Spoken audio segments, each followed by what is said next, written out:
What's happening? Landlord from Alabama here, back with another video. And today, man, we finna take a deeper look at your second round pick, Sam Williams, aka D. Williams. You know, Samuel DeJerick Williams is his real name, man. He was born in Mobile, Alabama. He's 23 years old, standing at 6'4", 265 pounds.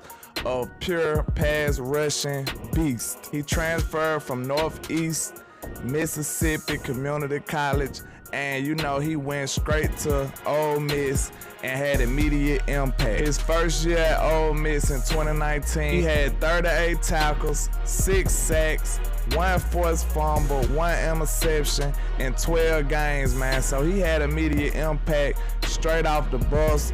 Fresh out of the transfer portal, man, he was ready to go, and he had murder on his mind. He woke up that morning and chose violence. He came in and showed them what kind of player he was immediately. Then he do an encore presentation in 2020. He had 39 tackles, 4 sacks, and 1 forced fumble with 0 interceptions in 13 games played. So, you know, he's been consistent in his first 2 years, showing that he can scale up, showing that he can have a little more progression. You know, now let's look at his 2021 year, and we all know he exploded. He became an AP third team All-American for the 2021 season. He was first team All-SEC, and you know, he came with 12.5 sacks in the SEC, man, 15 tackles for loss, and you know, he just went crazy and just exploded in his last year at Ole Miss, man. That just shows you the player was really progressing, man. He's really getting it. He's showing that he's understanding the coaching and getting better and better as time go on, man. But now let's look at the ideology the Cowboys was having when they drafted him. I feel like with pick 56, you know, that's like 8 picks away from the 3rd round. So the Cowboys understood that, you know, in this position in the draft, you either gonna get a player who just should be there, that probably got a shorter ceiling and a higher floor, and that player is only gonna be what he's gonna be, or either you can just take a big swing, take a leap of faith, and believe in your coaching and go and invest in a player for the future, like Sam Williams. Like, he's not a finished project. He has a lot of things that he need to work on. He got a lot of potential, but he is nowhere near a finished project. I believe he is a Dan Quinn specialty. He is someone that Dan Quinn wants to work with and just build on. And like I said, the Cowboys were swinging for the fence trying to get him. They wanted to see if they can get a diamond in the rough, somebody that they can develop into a monster. And I believe he does have that type of potential, but the Cowboys looking like, okay, at best, he can be another type of Randy Gregory type player who's super athletic, who can roll out the bed and get you 5, 6 to 7 sacks. And you know, everybody was mad at us losing Randy Gregory, but honestly, Randy Gregory really was just all potential and upside. He really hasn't done a whole lot in the league. We just know what type of ability and what type of athleticism that Randy Gregory has. And this is basically the same type of ideology. He has a lot of potential and a lot of upside. That's exactly what the Cowboys' mindset was. They see an unfinished product, but they see a product that they feel like if they can mold him into the right direction, he can be a force to be reckoned with. He can be an absolute beast, a monster, a terror to this league if they hone this man's skills and, you know, build on what he has, the foundation that he has. And if you look at it, this is an unfinished player who struggles at disengaging with some of the blockers, and you know, he rushes without a plan. He's just going in trying his best, and Ole Miss really didn't utilize him to the best of their abilities. They had him in the inside like over 200 and some snaps. That's really not the ideal situation you want to put him in.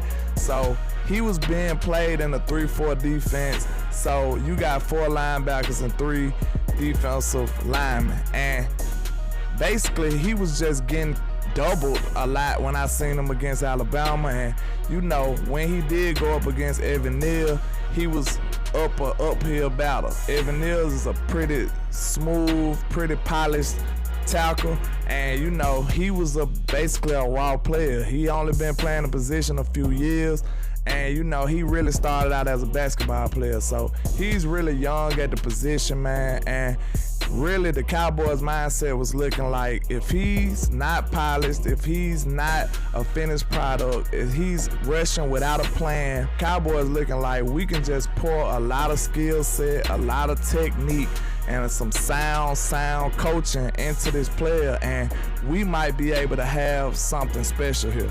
So that was the Cowboys mindset, I believe, going into drafting Sam D. Williams. And now we can talk about my overall judgment on the player. I really like the player because, like I said, this is a ceiling pick. This isn't a floor pick. This is a player who the Cowboys feel like they want to bet on. This is a bet, but you know, I believe it's a pretty decent bet.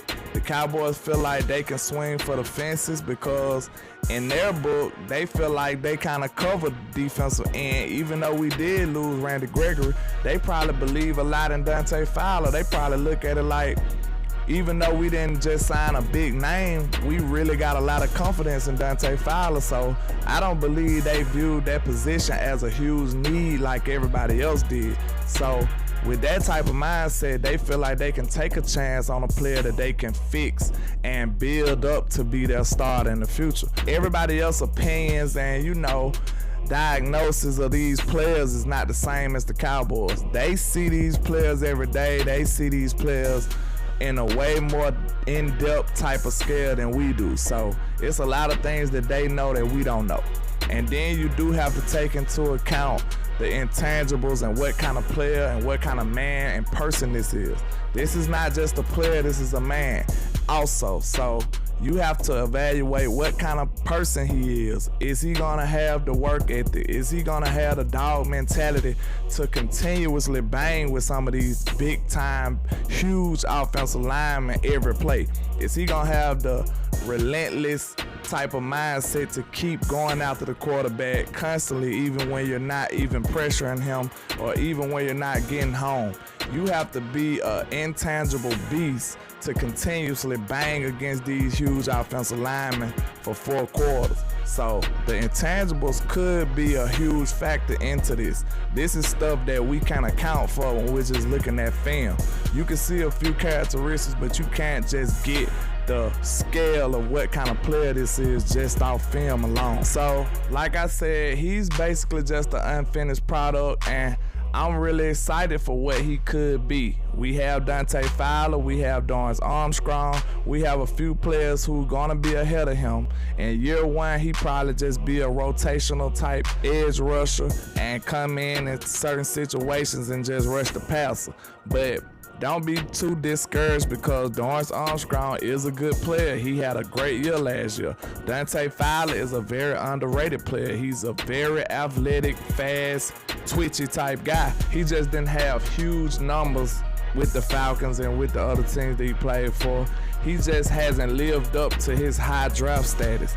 But I believe he has a lot of ability, and when you put him on this defensive line with this defensive scheme with Dan Quinn, I believe he's going to seize the moment. He's going to be one of the biggest sleepers on this team going into 2022. And with that being said, that's all I got for you today, man. Landlord from Alabama on all social media, man. Just holla at your boy. And like I say, 1K, one love, Cowboys Nation. Let's go.